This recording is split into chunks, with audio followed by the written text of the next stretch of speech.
যুদ্ধ চলি আছে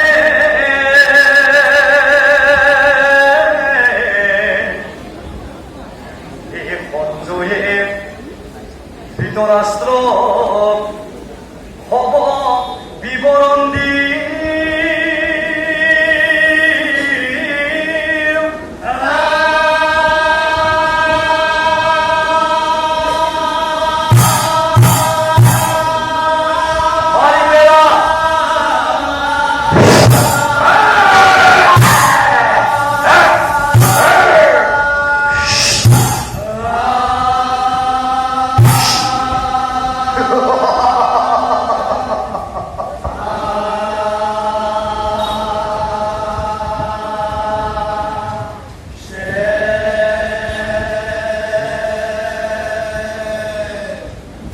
এয়া দাপৰ যুগৰ কথা।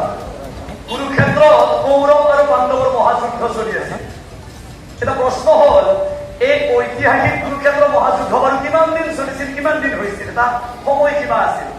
ইতিহাসৰ সমানে অধ্যয়ন লিখা আছে এই কুৰুক্ষেত্ৰ মহাযুদ্ধ এই 18 দিন হৈছিল। সেই কুৰুক্ষেত্ৰ মহাৰণ বহু শিৱে সেই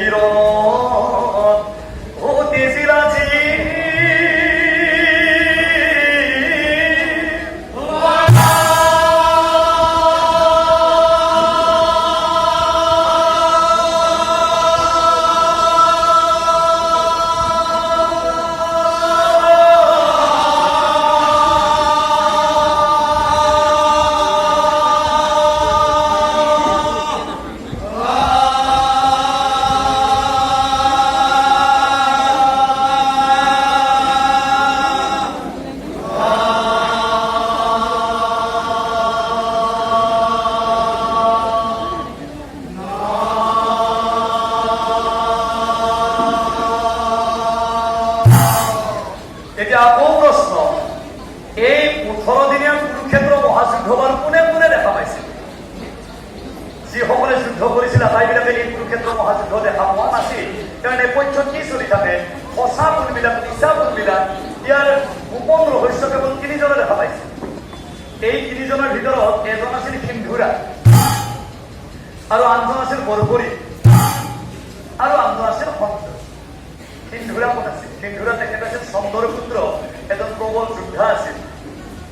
বৰবৰী ভীমৰ পুত্ৰ ঘটোৎকচৰ ল'ৰা আছিল বৰবৰী। সঞ্জয় এজন প্ৰখ্যাত মহামতি আছিল।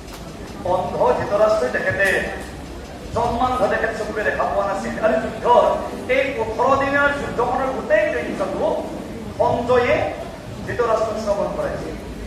18 দিনত ধৃতৰাষ্ট্ৰই সঞ্জয় কিমান প্ৰশ্ন সুধি আছিল, তাৰ ভিতৰত প্ৰথম প্ৰশ্ন কোনটো আছিল? সঞ্জয় মহাৰাজ, সঞ্জয় মহাৰাজ,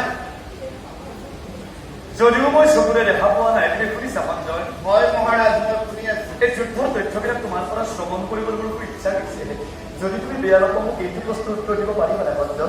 মহাৰাজ, যে যদুমতী কৃষ্ণ আমাৰ লগত নাথাকি তেখেতে বাৰু পাণ্ডৱৰ পক্ষত কিয় থাকিল সঞ্জয়?